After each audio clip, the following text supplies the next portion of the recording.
Olá, pessoal, tudo bem? Que a paz de Deus esteja em cada coração, que vocês estejam muito bem nas suas vidas, muito bem de saúde, com tudo resolvido na fé de Deus, né? E eu agradeço a toda a espiritualidade por eu ter vocês no meu canal. Se vocês estão aqui, é porque há um projeto, há toda uma programação espiritual para que vocês assistam meus vídeos e para que eu tenha o nome de vocês incluído naquelas pessoas, né, que estão vendo os meus vídeos, aquelas pessoas que estão se inscrevendo no meu canal. Porque eu oro por todas as pessoas que estão se inscrevendo no meu canal. A mim não importa, né, qual o problema que aquela pessoa tenha, porque eu sei que a partir dali aquele problema já está resolvido, porque o nome de vocês está todo na mão da espiritualidade, todos vocês, ok, pessoal? Hoje nós vamos responder aqui a duas perguntas, né? Uma pergunta é sobre uma dúvida, que a pergunta é essa: sendo os corpos espirituais não visíveis, quando há uma mutilação no corpo físico, o espírito também fica com aquele problema? Olha, não, né? O espírito não tem esse problema. O espírito, ele é completo, ele é inteiro. O problema da anomalia das mutilações são de ordem física, né? Quando alguém perde uma perna no acidente, por algum motivo, um braço decepado em algum acidente, por qualquer motivo que haja, alguma mutilação menor ou maior, de maior ou menor gravidade, essas mutilações, elas são oriundas somente para o corpo físico.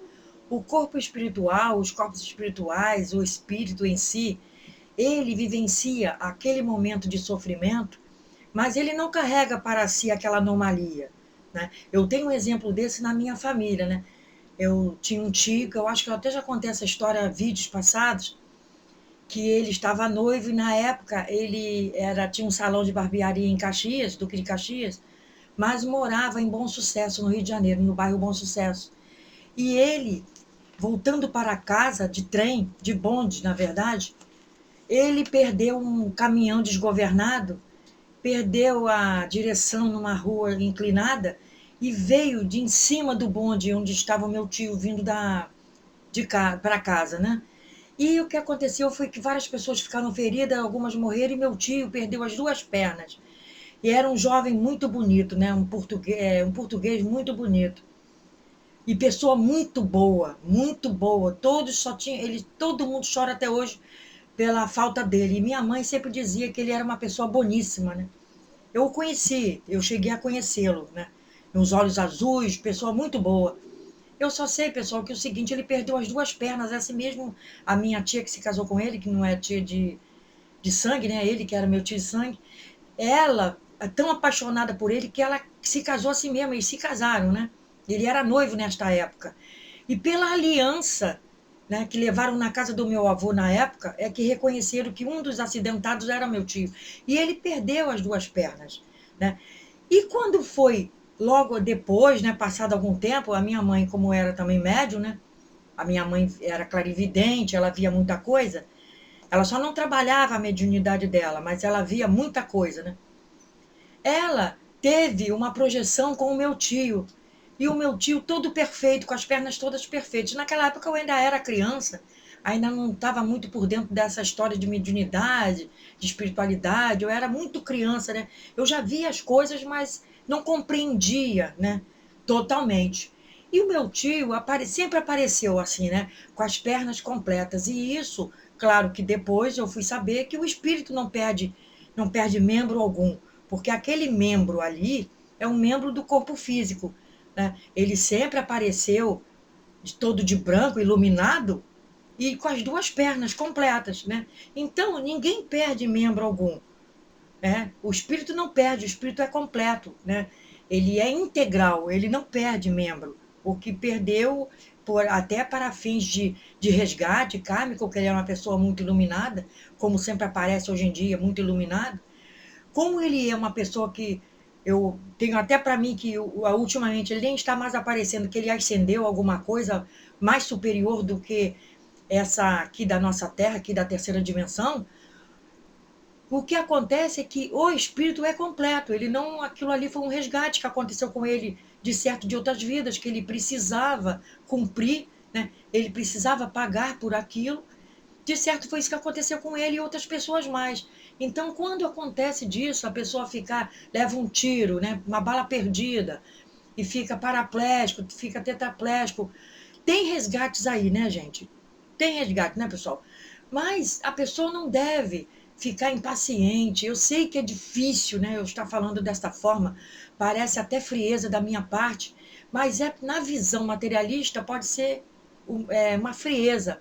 Mas na parte espiritualista, né, a gente vê que na parte espiritual da, da coisa, do tema aqui que eu estou analisando, abordando, né, quem é espiritual realmente vai levar aquilo na tranquilidade da forma que o meu tio levou. E ele não era uma pessoa que vivia em centro espírita, não vivia em nada, mas ele já era uma pessoa iluminada. Então ele levou aquela paciência dele, o levou à iluminação. Entenderam, pessoal? Então o espírito não fica, respondendo a pergunta aqui, o espírito não perde nada, né, membro algum, porque o membro nada mais é que o corpo físico.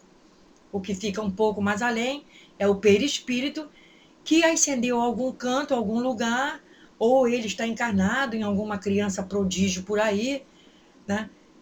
Porque, na verdade, o que a pessoa perde quando há uma situação dessa, somente é um membro físico, ok, pessoal? É simplesmente um membro físico.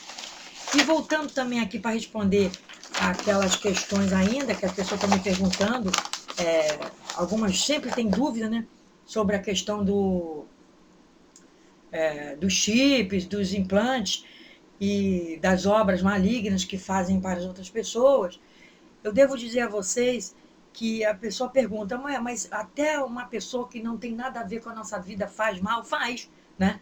Toda pessoa sempre tem aquele ranço, né? Infelizmente, nós ainda vivemos com as pessoas com ranço de inveja, com ranço de olho grande, às vezes faz uma coisa para outra a troco de nada, pelo mínimo que houve, às vezes, um pequeno desentendimento no local de trabalho, eles percorrem, vão logo atrás de um feiticeiro, de uma mãe de santo para fazer alguma coisa contra aquela pessoa, né?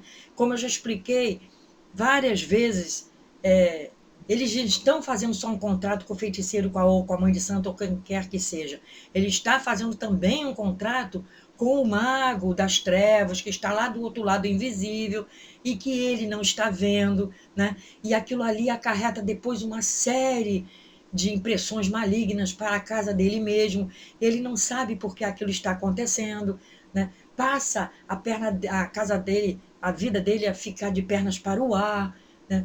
Briga com a esposa porque alguém no trabalho ele foi contra alguém lá, ou algum sócio que não quer mais que ele fique na sociedade. Ele quer largar aquele sócio, mas não consegue. Aí ele mesmo também vai atrás de fazer alguma coisa contra aquele sócio, para o sócio desistir. Até colegas de escola, né, pessoal? Até na escola, às vezes as mães não querem saber o que está acontecendo nas escolas, os filhos chegam em casa se queixando, né, de alguma rixa, alguma pouca briga com algum colega na escola, e a mãe prontamente pergunta o nome e já faz alguma coisa para aquela criança. Entendeu, pessoal? Então, os motivos são os mais variados que vocês podem imaginar. Só que também, o que acarreta, também é imaginável de acreditar o que venha para cima de quem faz uma coisa dessa, né, pessoal? Que às vezes pode até não acontecer logo, mas algum dia vai acontecer, algum dia aquilo volta, né? Não fique pensando que nada volta, não, que volta, né? É a lei da ação e reação, né? Então, até um sócio que a pessoa quer fazer o mal, até um professor que deu uma nota que a pessoa se acha assim que foi prejudicada por aquela nota na faculdade ou na escola, já sai em campo procurando fazer mal, a troco de nada, né, pessoal? São coisas mínimas, né? São coisas, às vezes, uma pessoa reclama com um filho numa festinha, aquela mãe fica desorientada, já pega o nome daquela pessoa, que eu conheço um caso, que ela botou, né? Ela usou até bode para fazer, né, esses trabalhos malignos de magia negra contra a moça que realmente que só reclamou que os filhos dela estavam quase derrubando a mesa da festa lá numa igreja, né, pessoal? Numa igreja. Olha só, festa na igreja, tá? E as crianças correndo para lá e para cá, e a moça responsável por aquela arrumação ali daquela mesa, né?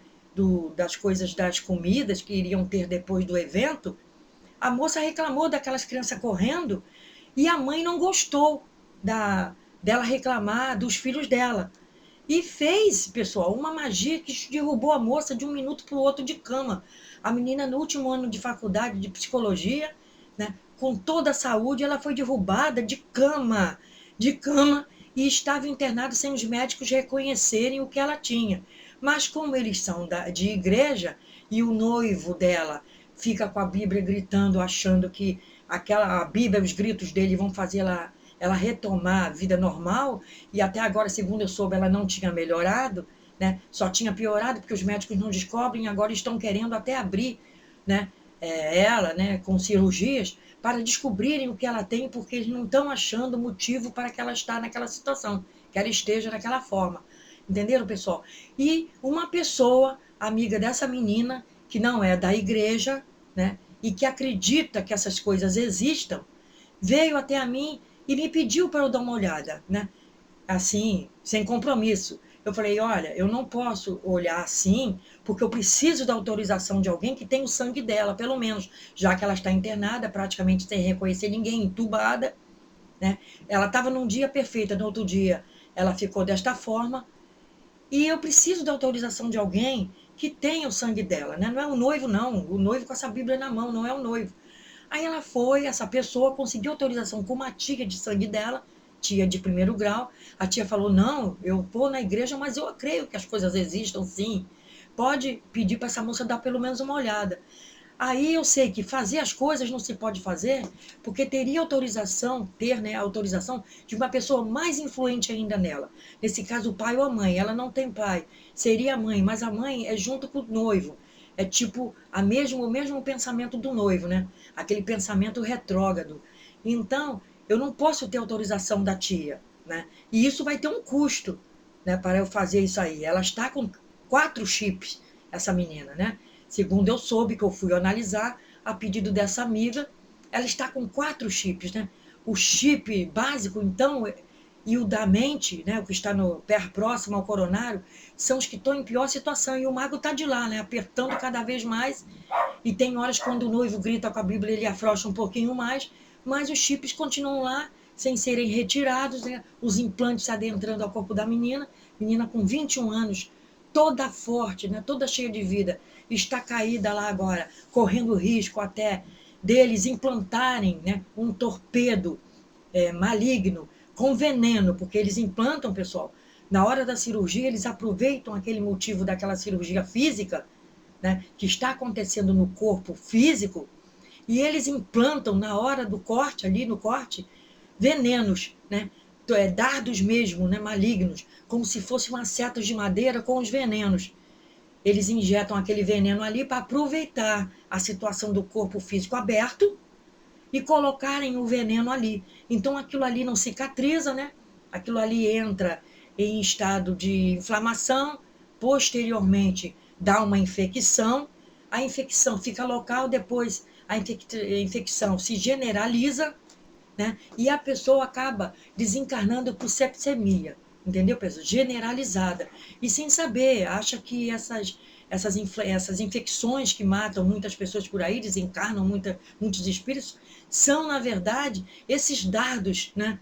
Esses dardos dos seres das trevas, que já aproveitando a situação que está abrindo o corpo dela, injetam esses venenos astrais ali, né?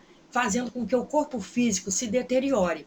Ok, pessoal? Então, até para isso, nós precisamos de autorização, precisamos que alguém realmente se responsabilize por aquilo, porque o serviço não é pequeno, né? Porque a outra fez com 2 bodes, pelo segundo eu soube, somente em troca de que a menina reclamou que as crianças estavam correndo em volta da mesa, né, que tinham, né, aqueles alimentos ali que seriam usados depois do evento da igreja. Ok, pessoal? E essa moça que fez, essa pessoa, ela não é nem daquela igreja, ela estava ali de convidada. E não gostou que a menina reclamou que os filhos dela estavam quase derrubando a mesa, né, os enfeites das mesas, E ela era responsável, ela tinha que manter aquilo em ordem, né? E essas mães que não tomam conta das crianças correndo, né? E brigando, puxando a toalha para se esconder debaixo da mesa, lógico que a menina iria reclamar. O que ela ganhou em troca, isso aí, que agora ela está nessa situação, né? Não sei nem como que está agora a situação atual, porque são situações muito difíceis de serem resolvidas, porque, para começar, eles são da igreja evangélica, né? E eles são muito fanáticos. E pessoas fanáticas assim não vê o outro lado. A tia, que não é muito fanática, está desesperada, mas não pode fazer coisa alguma. Entenderam, pessoal? Então, às vezes, por uma questão de coisinha mínima, acontece da pessoa ganhar um tipo de um presente desse. Ok? Fiquem com Deus. Espero que tenham respondido as duas perguntas. Fiquem na paz. Namastê para todos. Muita saúde, muita paz, muita saúde para todos e muito progresso espiritual e progresso, prosperidade mental, prosperidade física, prosperidade financeira para todos, ok? Fiquem na paz. Até a próxima.